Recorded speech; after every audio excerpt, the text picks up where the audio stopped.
Raise your fists together. I am somebody. I may be poor, but I am somebody.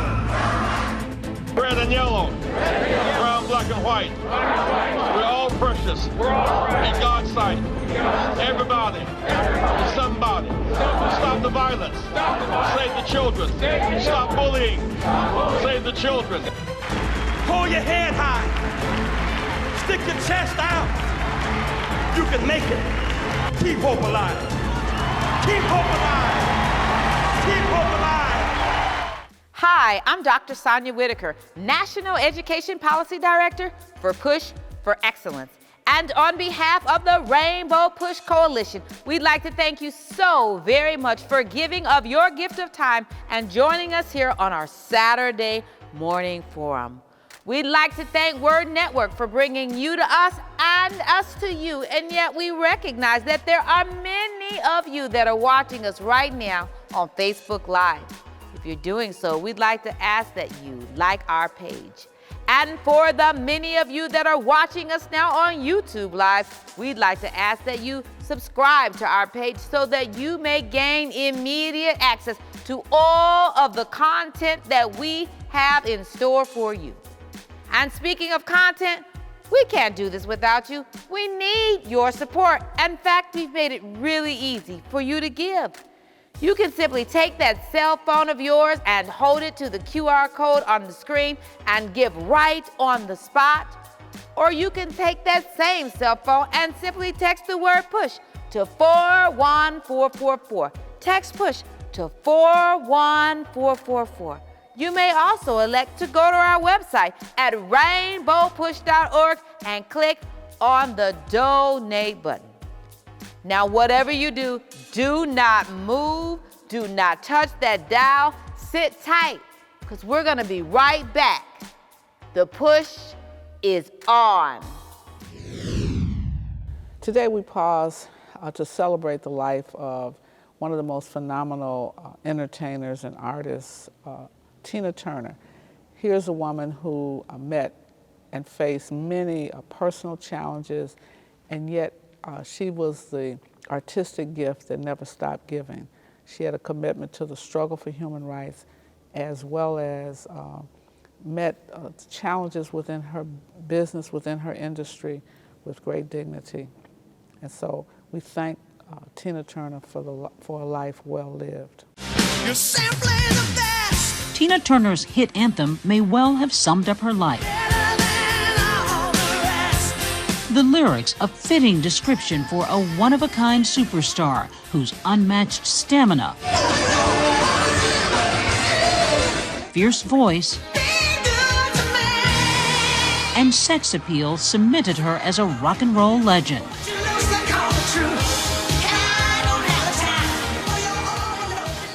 Born Anna Mae Bullock in rural Nutbush, Tennessee, Tina, with a new name and hunger for stardom, would become a beacon of resilience during a rocky journey to the top. Left a good job in the city, working for the man every night and day. In her form-fitting minis, Tina shimmied to early success in the 60s alongside her then husband, musician Ike Turner. The duo reaching the international stage by 1966, touring with the Rolling Stones in Europe and America.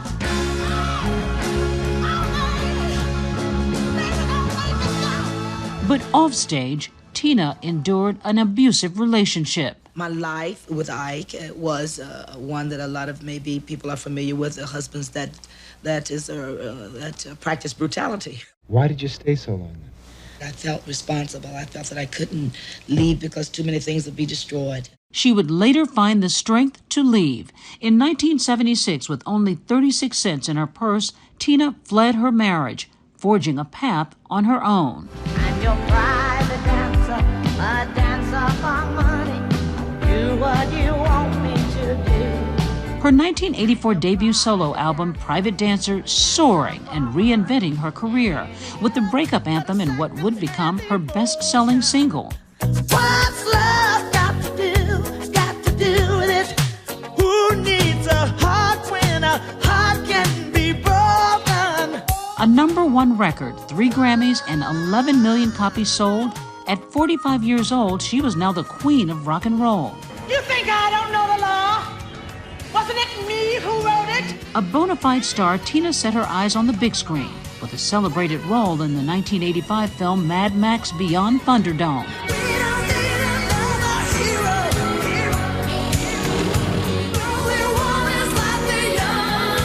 You said that making movies is now what you're after. I mean, it's very important to you. Why is that so important to you? That was in the beginning always the priority, but first of all, there were no black parts for women. I had to actually wait, I think, until it was time that I could get a part. I've been singing all my life. That was no challenge. I mean, in church, and I was a little girl, but acting was something that was new. Her own life story, What's Love Got to Do With It, filmed in 1993, would earn Angela Bassett an Oscar nomination. Okay, Angela, get this feeling, get the pulse going with it. You must understand that touch of your hand. Tina's artistry influencing a generation to come, from Mary J. Blige to Beyonce, who shared the stage with Turner at the 2008 Grammy Awards.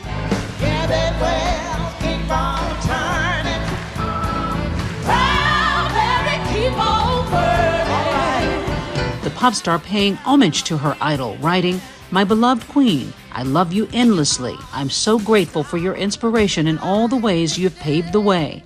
And overnight, dozens of other tributes pouring in. Fellow rock and roll legend Mick Jagger writing, "She helped me so much when I was young and I will never forget her." Touring well into her 70s, Tina forged a bond with Oprah Winfrey, who wrote this about her friend, "I am a better woman, a better human, because her life touched mine. She was indeed simply the best." You're simply the best. Better than all the rest. Better than anyone. This is Bishop Tavis Grant, the Acting National Executive Director of the Rainbow Push Coalition, and this is State of the Movement. You know, this week is Memorial Day weekend as we honor our veterans, those who have served our country. Memorial Day honors veterans of all wars, but it really has its historical roots in America's most deadliest conflict, known as the Civil War.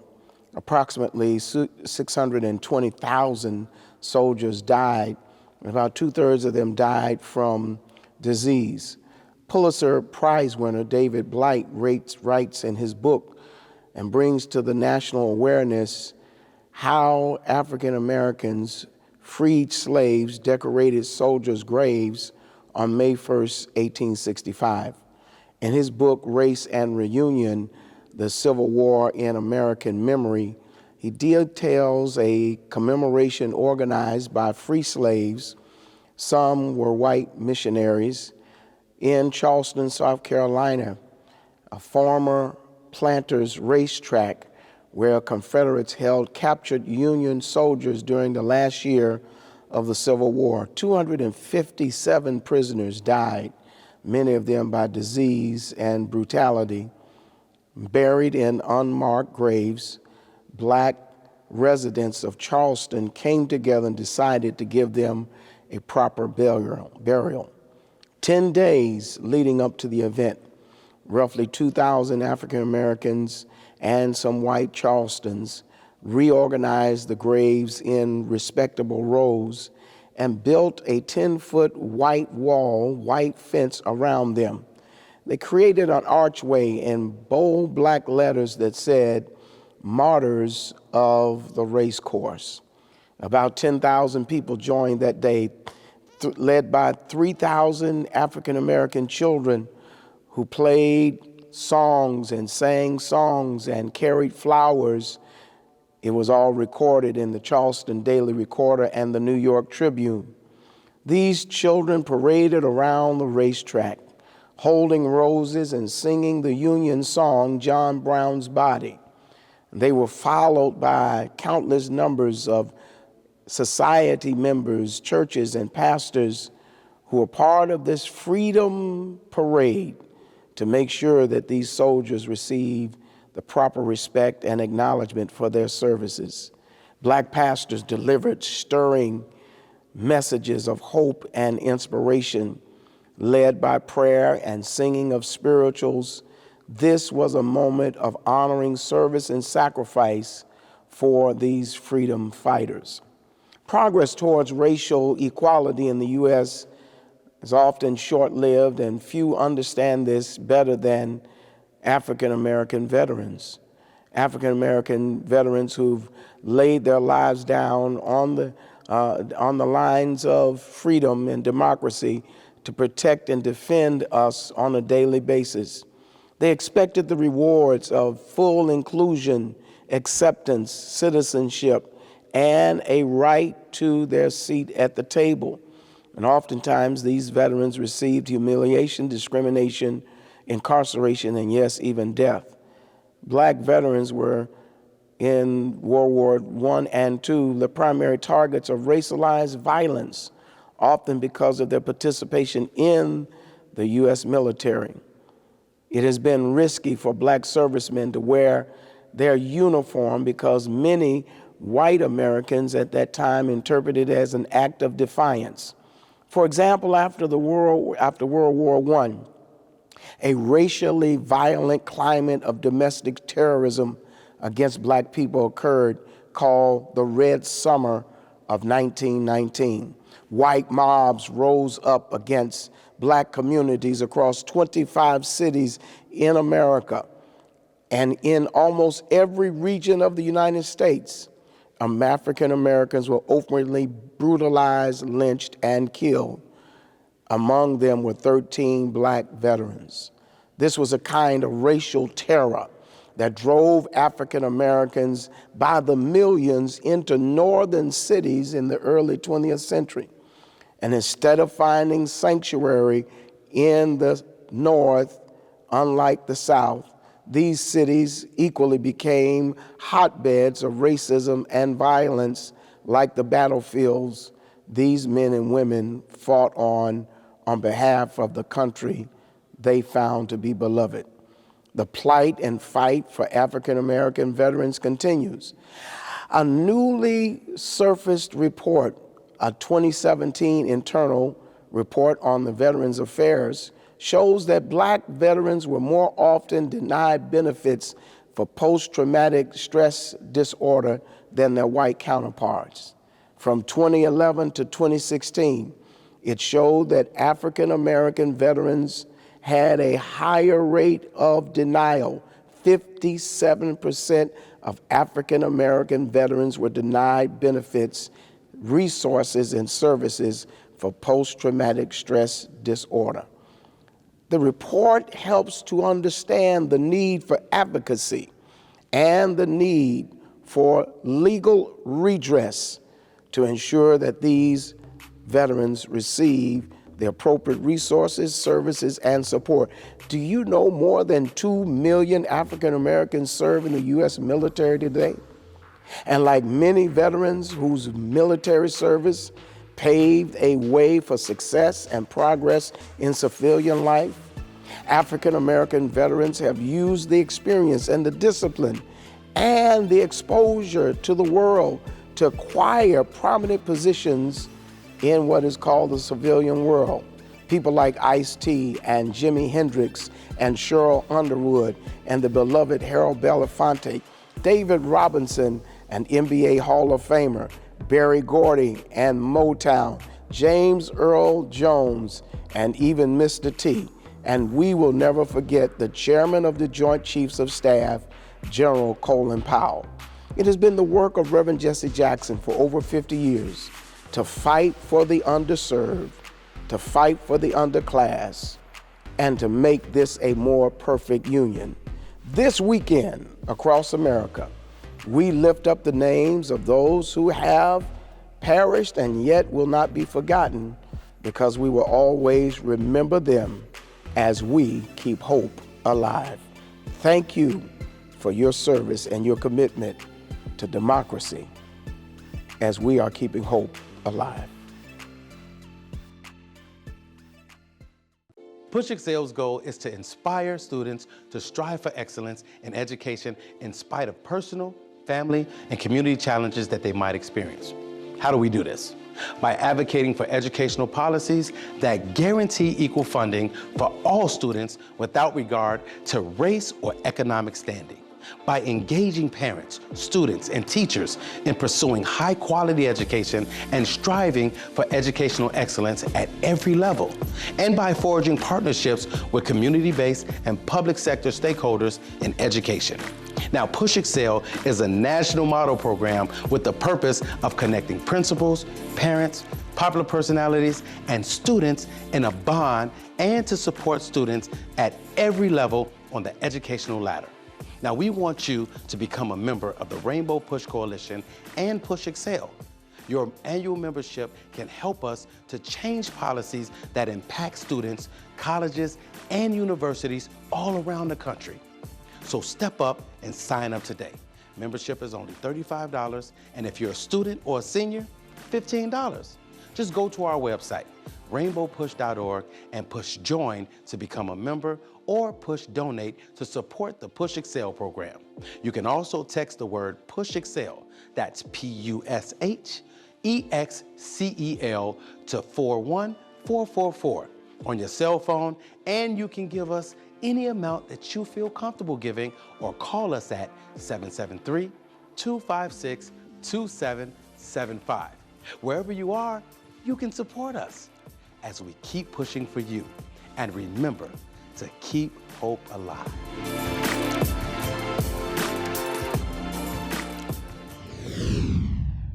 Welcome back, and thank you so much for giving to us your gift of time.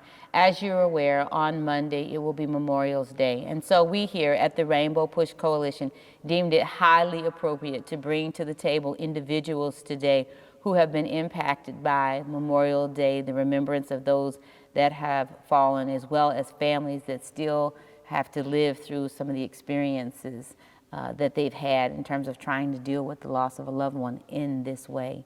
And so I'd like to open up by stating I am Dr. Sonia Whitaker, National Education Policy Director for Push Excel, and have the ladies here introduce yourselves to our international viewing audience. Thank you. It's an honor to be here today to celebrate Memorial Day. My name is Trinity Dishman. I'm with an agency that works with helping veterans who are facing homelessness, as well as helping veterans find employment. The name of our agency is Of Colored Inc., where we assist veterans with their future. And I'm Rochelle Crump. I'm the president and founder of the National Women Veterans United. I'm a Vietnam-era veteran, Army, and I want to remind people of what Memorial Day is really all about. And speaking of that, let's talk about that in general, because unfortunately, I sometimes feel like some of our younger folks don't really have a full understanding, to be quite frank, of why they're off school. Absolutely. And so for our wide variety of listeners and viewers, could you explain from your perspective what Memorial Day is really all about? Yeah, from my perspective in particular, first of all, I think about my own family, you know, that I've lost, and then, you know, I think about how many have made the ultimate sacrifice for this nation and go unnoticed, and also, you know, forgotten a lot of times of the sacrifices that they have made just for this nation in general, and the families that still grieve them. You know, it becomes really a time that we reflect on how we got here, you know, thinking about them, the wars that they've served in, and, you know, the lives that were lost, and Memorial Day is for that purpose, pretty much, you know. And over the years, I've had the opportunity to have worked in Veterans Affairs from the city, the state, the federal, and, you know, I've seen it over and over again. We do a lot of memorials, we do parades, and we go to all of those, you know. But unless you see the faces of those women, and I'm going to speak from the perspective of women, because they're often and all the time pretty much left out of the equation of being a veteran and being accepted into that role of having served this nation. You know, I actually want to talk more about that in just a second. I want to pull more out of you related to how women have been impacted. Sure. And I love the fact that you said, speaking of children not knowing about their history, I call it history her story, but I used to teach school, and one of my assignments before Memorial Day would be to have my students know why they were off. And it's very important for us to realize, which many of African American students didn't even realize, that Memorial Day used to be called Declaration Day. And it was during the Civil War, after the Civil War, that it was called Declaration because of the freed slaves who served in the military. Just take that in.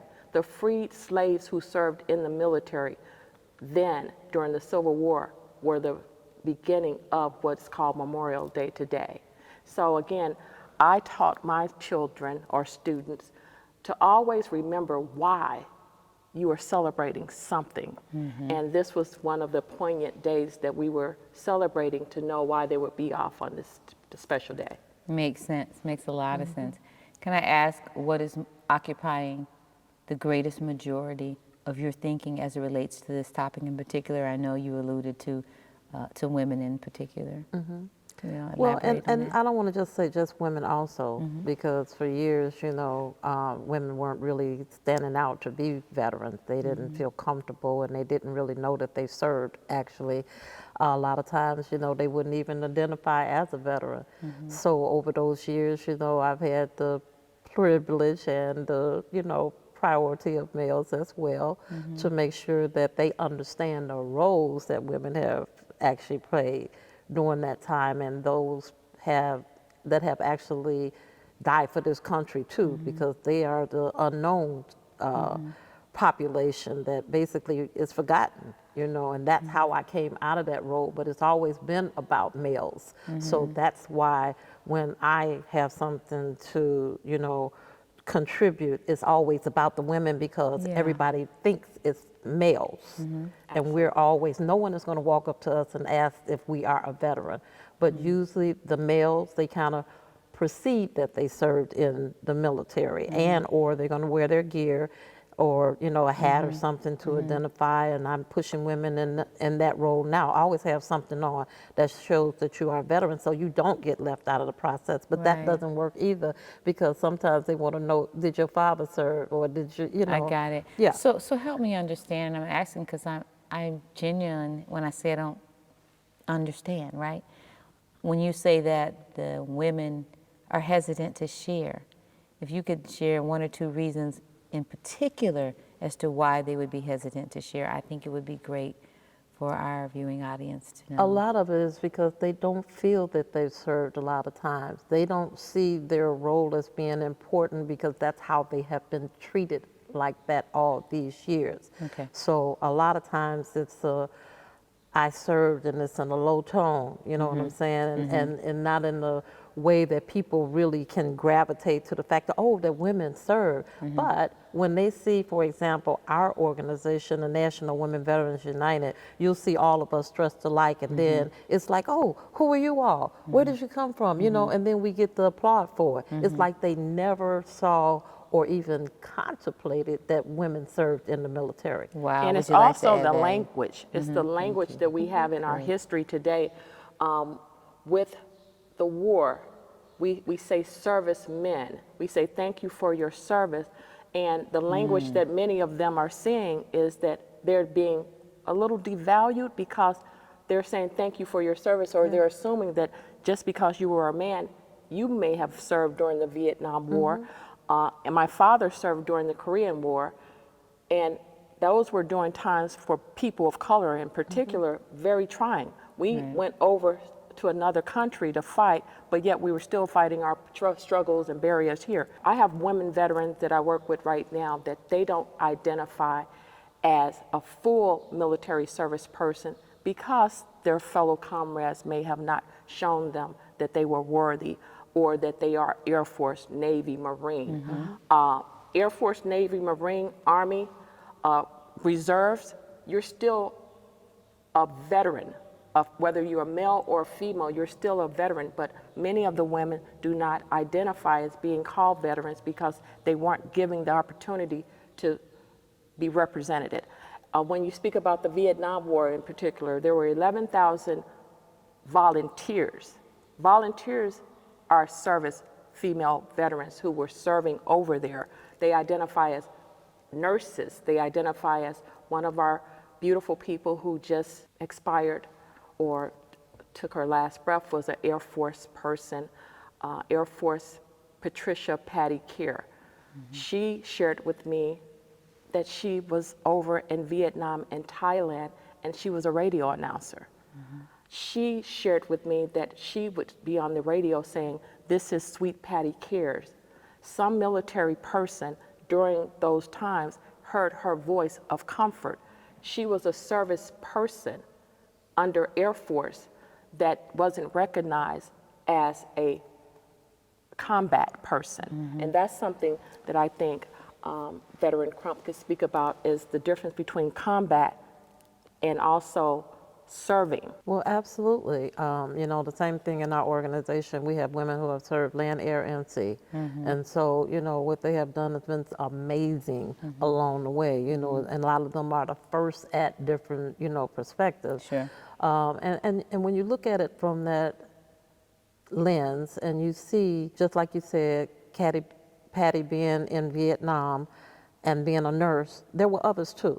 Sure. There were not just nurses, they were not just the role of the Radio media. announcer. Yes, absolutely. They were actually people who were keeping records as well, and they were there. Right. You know, we can't just dismiss it because they weren't on the battlefield per Yeah. se, that they were not worthy enough to be actually. I think that's an important point that you make too. I think sometimes we have a tendency to generalize the role of those that served during that time. Absolutely. And underestimate, be it male or female, the significance of their contribution.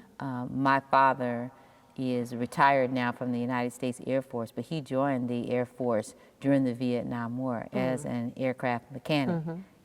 There were places the Air Force did not go without him. Absolutely. You know what I mean? Absolutely. So significant. Yes. So I think, so yeah, I get a warm place inside when I think about how many roles were significant during that time frame. And that's great when you say thank you for your service. That's sincere, yeah. Thanking you for your service is not gender.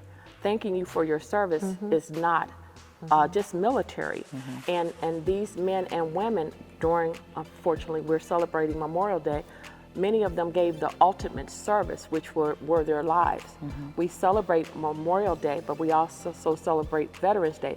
The significance behind Memorial Day is that people gave the ultimate sacrifice for our freedoms and our liberty and our pursuit of happiness. Absolutely. So with that being said, Memorial Day is for our freedom, our pursuit of happiness, and also to thank those who are still today struggling to identify with. Right, but let me just As we pivot to the closing, I want to have you give some final remarks. Yes, I would just like to say we honor those who made the ultimate sacrifice by taking care of those who are still here who need us the most. Nice. Absolutely. Makes sense, makes sense. And I'm still available because in honor of my father, as I stated, there was over 82 veterans, probably a little bit more, find housing and employment. That's so important. In today's market, a veteran should not be sleeping in their car. A veteran should not be asking for help when they have given 8, 10, 15, or even 12 years of their lives. Which is going to be another part of the conversation that is going to be had today. And so I'd like to thank you ladies for joining us and for contributing your experiences and your thoughts and understandings about Memorial Day. And what we want to do is to ask you to sit right there. We'll be right back with more information related to this topic.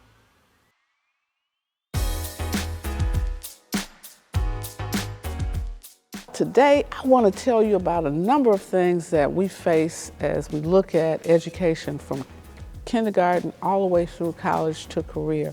There's so many factors that we're faced with, so many policies that are originating at the state level.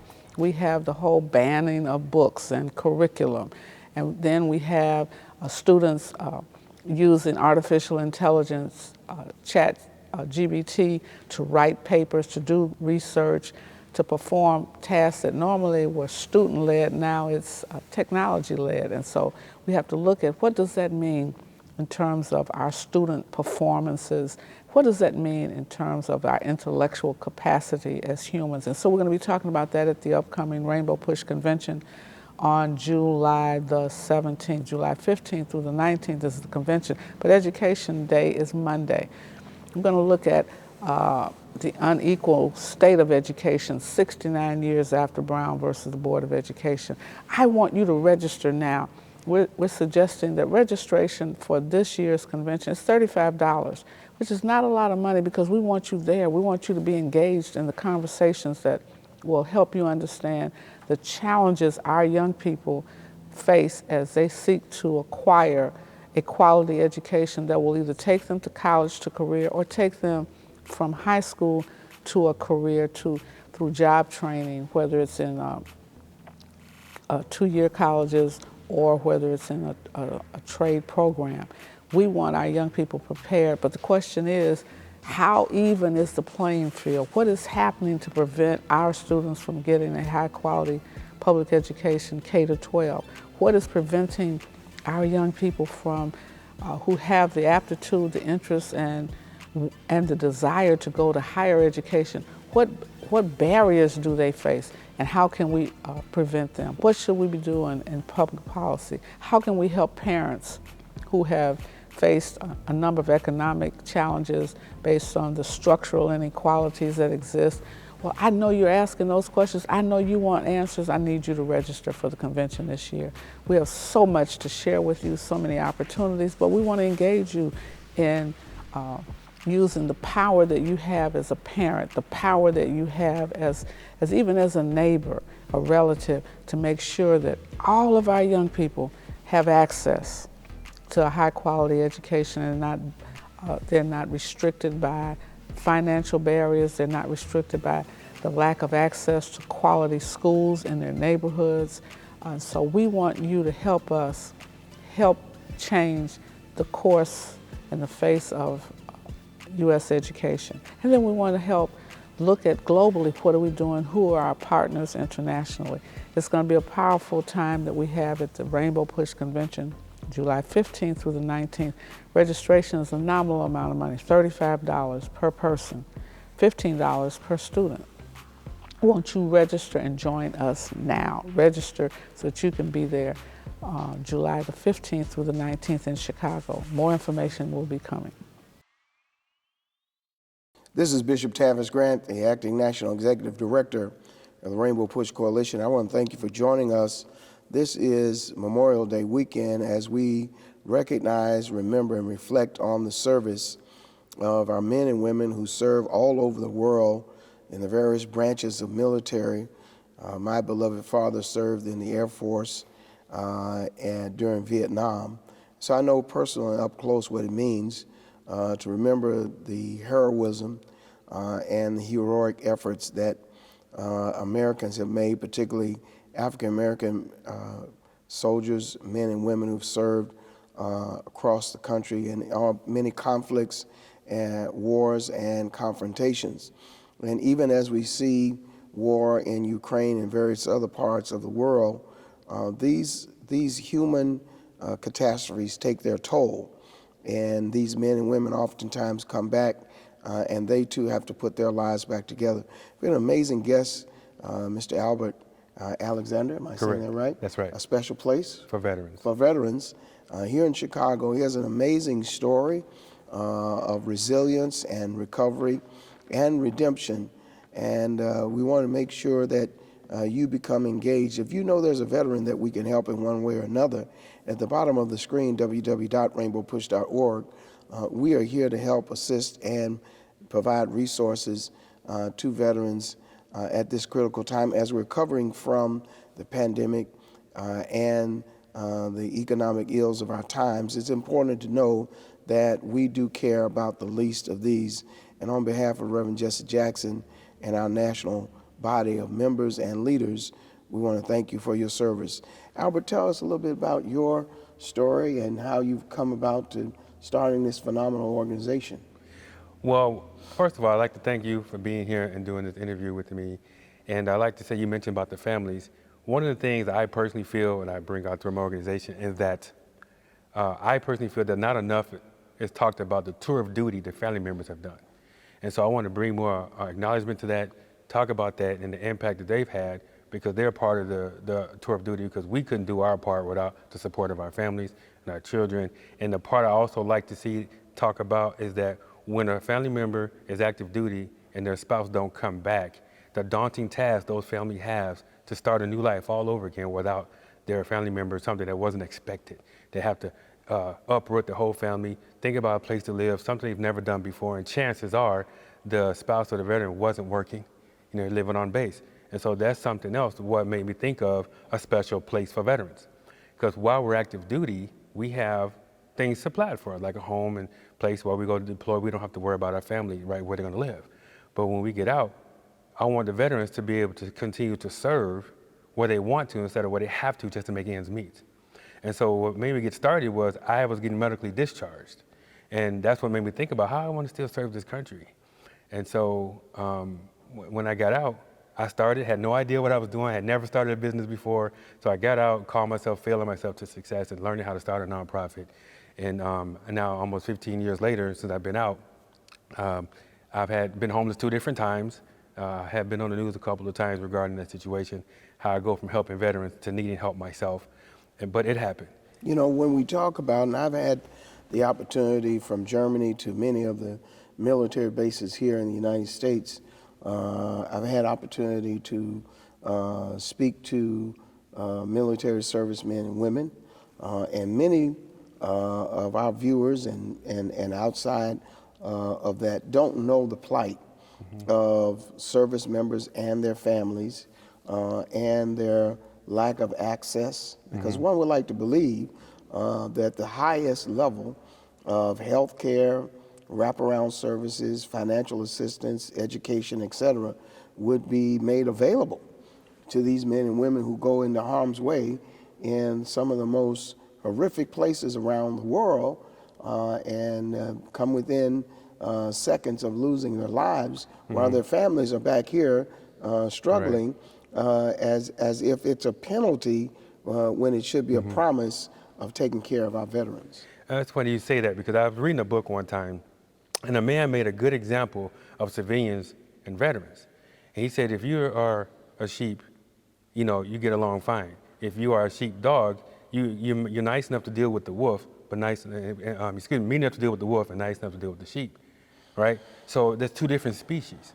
And so what I learned is you can't untrain a veteran, you can't train a civilian. So it's always up to the veteran to adapt and overcome in whatever situation there is. Now you talk about homelessness on 2 different occasions. Through the work of Reverend Jesse Jackson, we've served veterans, homeless veterans, and many people don't know the particulars that feed and fuel a veteran who goes from active service to being homeless. Talk about that from a personal standpoint, because your story is captivating and redeeming at the same time. Well, first, I was blessed to have some landlords that kind of let me stay for a little while without paying the rent. But I did every job I could find. And what I learned from being civilians and the military is that people have a tendency to push away things they don't understand. And then that's what happens. And they marginalize us a little bit, we feel, and then they give a few dollars to a nonprofit and they think they've done something. And that's not really the case.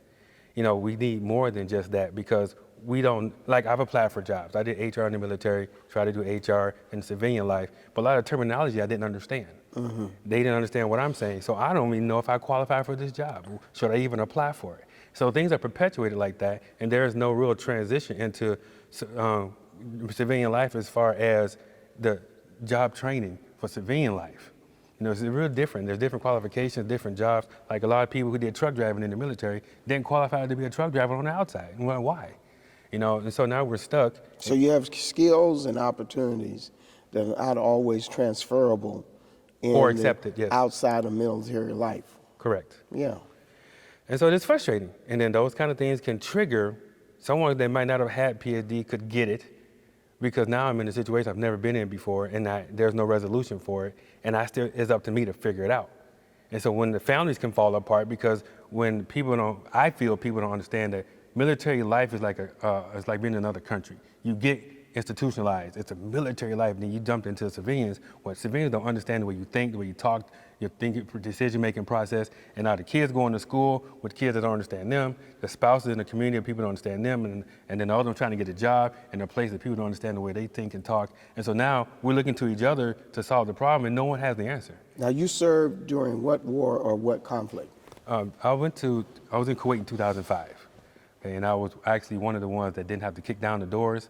So I figured those guys were my heroes, but I was the one that made sure the general signed the paperwork for the ammunition, the boots, the water, the food, and so I drove them around. So my war was a little bit different. So Kuwait had some cultural dynamics to it as well, right? Oh yes, definitely.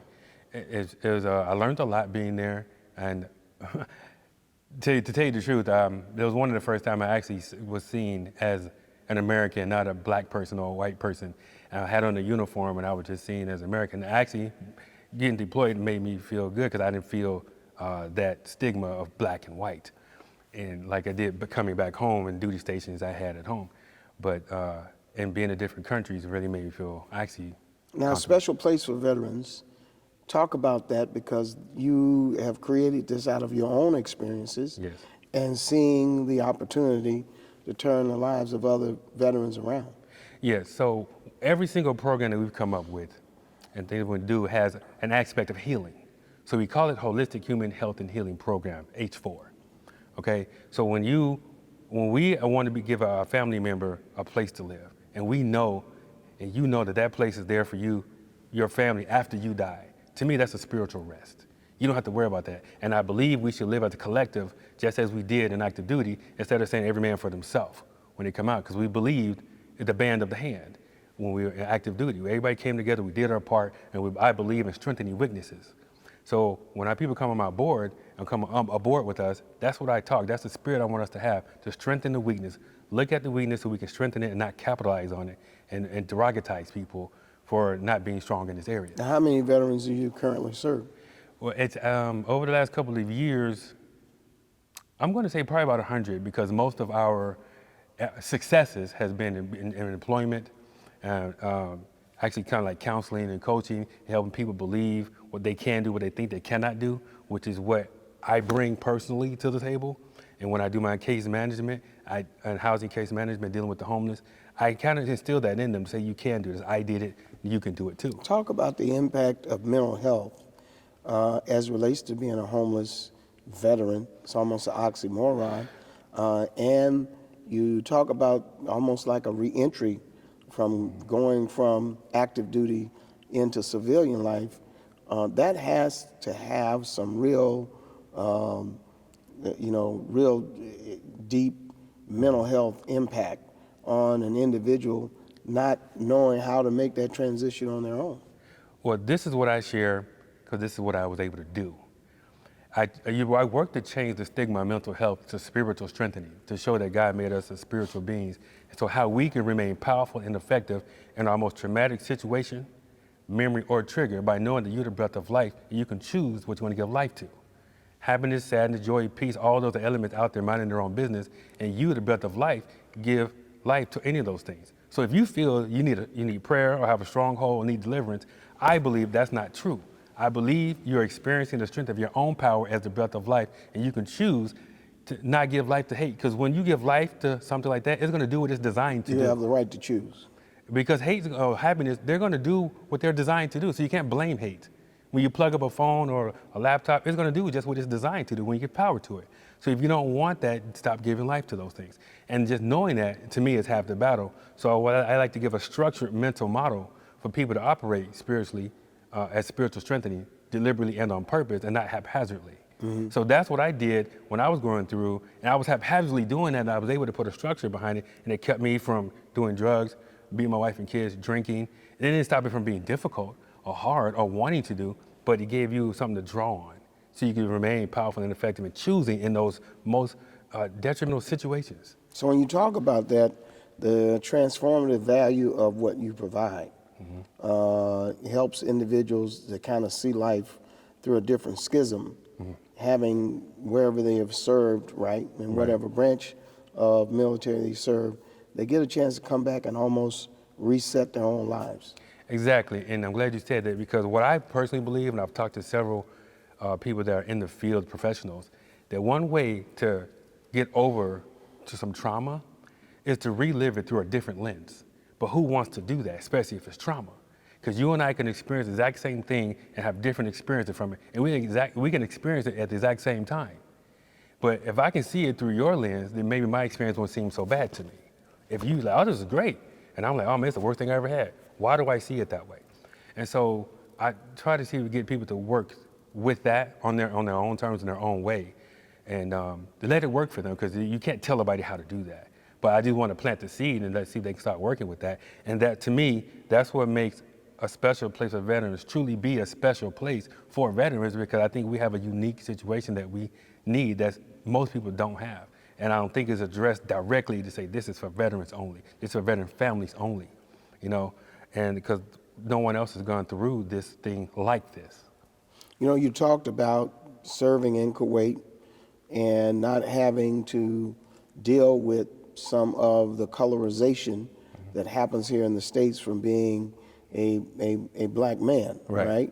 And seen as an American. Right. Talk about the transitions that have to happen, because it's almost like you have to come back to the real world, so to speak, when you come back here and you have that uniform on with that flag on it. Right. And there are people that you have sworn to serve and protect. Yes. And because of your skin color or because of the neighborhood or et cetera, they can, because of this thing called democracy, they can use the very thing that you're serving to protect, which is freedom of speech, to be disrespectful and be indignant. Talk about that, because I know many African American veterans go through that, and oftentimes that leaves a real buyer's remorse, a real bitterness in them in terms of the essence of being in the military. And you talk about that that band, that bond that you have, then you come into the civilian world and it doesn't exist anymore. Well, thanks to Bishop for asking that question, because that's definitely a problem. And it's a problem two ways. For one, that it exists, and two, we can't express it. There's lots of places we can't say what we really feel, because then we're disgruntled, or if I'm just an angry black man or whatever. But there are conversations I've had and heard that I fought for your right to, not for your right, for your freedom to do all these things. I've told people I fought for your freedom to burn the flag, to be gay, to all these different things. I fought for your right. Now I can't come back and just tell you I need to have a job because I'm a veteran. Why you got to hate me because I'm black? All these different things that we all feel, and it makes us angry, and then there's no outlet, and then we just get looked at as a negative way instead of saying, something's happening to them, or what can we do? You know, and then on the flip side, by civilians never being in a situation like that, it's hard to expect them to understand and to know what to do. And what we see a lot of civilians that are what I call veteran enthusiasts, they gun-ho, they go and doing stuff, starting nonprofits, but those nonprofits aren't doing things that we need. And so how do we tell a person whose heart is for us, that's not what we need? So we either let them go, and we're still underserved because they're providing something we don't need. Not that we don't want it, but need. You know, so it's perpetuated, and that's why I form a special place for veterans. Having been homeless, now I sit on the other side of the table as a case manager talking to the homeless people. That gives them a hope. Oh, you did it? I did it. And a black man did it? Now you can do it. This is how I did it. This is what you do too. These are the resources, you know. Well, this has been phenomenal. Tell our audience how to reach a special place for veterans. They may have friends here in the region, within the area. This is a phenomenal opportunity to provide service, support, and assistance to an underserved population that deserves our full support.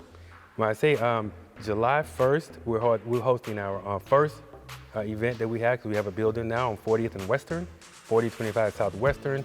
We're holding a Daddy's Barbecue and Mama's Mac and Cheese Cook-Off.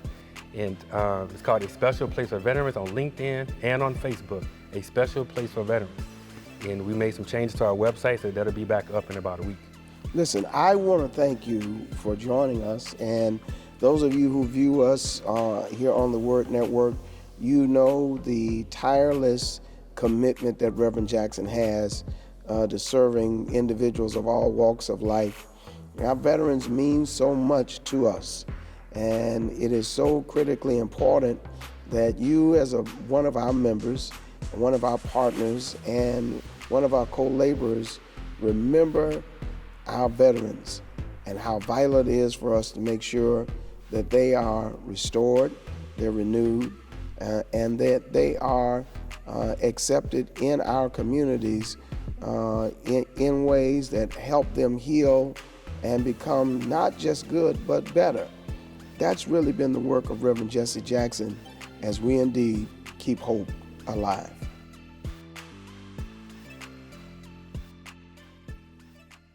We're excited to get more people engaged and involved in Rainbow Push, supporting the programs of Push for Excellence and the Citizenship Education Fund. Now, if you're interested in public policy and you want to help change the policies that impact those who are incarcerated, you can do so. If you're interested in impacting public policies that benefit education and businesses with social economic solutions, you can do that as well. You can become a policymaker by becoming a member of Rainbow Push right now. Now, if you believe in the scholarships that we've given to thousands of students each year, you can help us out. We've awarded more than $10 million in scholarships year to date. Now, you can help young people achieve a higher education by becoming a member of Rainbow Push right now for the annual fee of only $35. And if you're a student or a senior, it's only $15. You can help us make a difference in the lives of millions. Now, if you watch us every week, or if you listen to us on the radio, or if you're viewing on social media, we need you to become a member. And how do you become a member? It's simple. Visit us at rainbowpush.org and press join. Maybe you'd like to support the work of Push. If so, it's really simple. You can do so by texting the word PUSH, that's P-U-S-H, to 41444 on your cell phone, and you can give any amount that you feel comfortable giving, or you can call us at 773-256-2775 or go to rainbowpush.org and push donate. So whenever you want to support, you can do it from anywhere. So keep pushing, because we're going to keep pushing for you and keep hope alive. Hey, listen, I want to thank you for being a part of our viewership, our partnership, and our membership. And I want to, as we close, ask you to really consider to make Rainbow Push and its mission a part of your budget. You know, as we look to help and assist graduates and returning citizens and the homeless and those who are unemployed, and the countless numbers of people who call us at 773-FREEDOM on your dial on a daily basis, I am glad to report to you we never turn anybody away and we never turn anyone down. This is an arduous task and an incredible heavy lift. And I want to thank those of you who have constantly responded to this appeal. I need you right now. We're in a 100-day campaign of asking 1,000 of you to contribute $100 to the cause and the mission of Reverend Jesse Louis Jackson. Imagine every day there is somebody who is dialing that number, going to that website, and looking for Reverend Jesse Jackson and his staff to respond to their call. On a daily basis, I hear those calls, I meet those people, and in one way or another, we're standing in the gap and we're fighting the fight, and we fight to win. But we can't do it without your contribution, your investment, your in-kind deliverable of going to your mobile device and texting the word PUSH to 41444, or going to one of those platforms at the bottom of the screen and giving that. Become one of those 1,000 strong that will contribute, invest, and give $100 right now. We need it right now because we're doing some phenomenal things as it relates to food justice, as it relates to voting rights, as it relates to fighting for the unemployed and the underserved. And we cannot do it without you. 1,000 of you right now can respond and give and cause us to do and enable us to do what we are born to do, and that is fight for freedom. Freedom is not free. And part of our challenge here at the Rainbow Push Coalition is the fight until we win. We can do it with your help and your support. So one more time, PUSH to 41444. I want to see it. I'll respond to you in your giving. Reverend Jackson and I will personally respond to you and your giving because you deserve it as one who is investing in the cause of civil rights and social change. And in advance, I want to thank you right now for your gift, for your contribution, and your investment as we keep hope alive. Thank you. So thank you for joining us on our Saturday morning forum. Be sure to visit our website at rainbowpush.org so that you can gain information relevant to our up-and-coming annual convention. You'll also want to visit all of our social media platforms so that you can gain additional information about all that we have going on in the organization. And equally important, we appreciate your ongoing support. Feel free to take that cell phone of yours and hold it to the QR code on the screen and give on the spot, or take that same cell phone and text the word PUSH to 41444, or you can simply go to our website at rainbowpush.org and click on the Donate button. We are sanctuary. We are a sanctuary. When I think of Rainbow Push, I think of two words: social justice. Education advocacy. Political empowerment. Freedom and equality. Corporate partnership. Stop the violence. Save the children. Don't get in. Shut it down. If we don't get in, shut it down. Political change. Inclusion, evolution. Progress, justice. Jesse Jackson. Keep hope. Keep hope alive. Alive. Keep hope. Keep hope alive. Alive.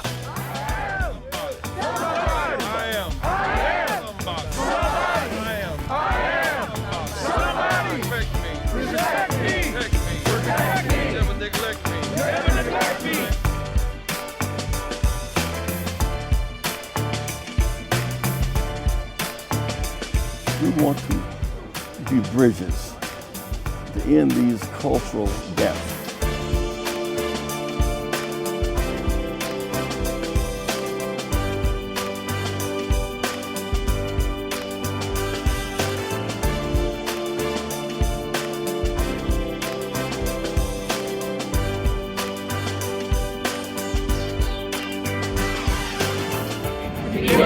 We're going forward. By hope. Not backwards. By fear.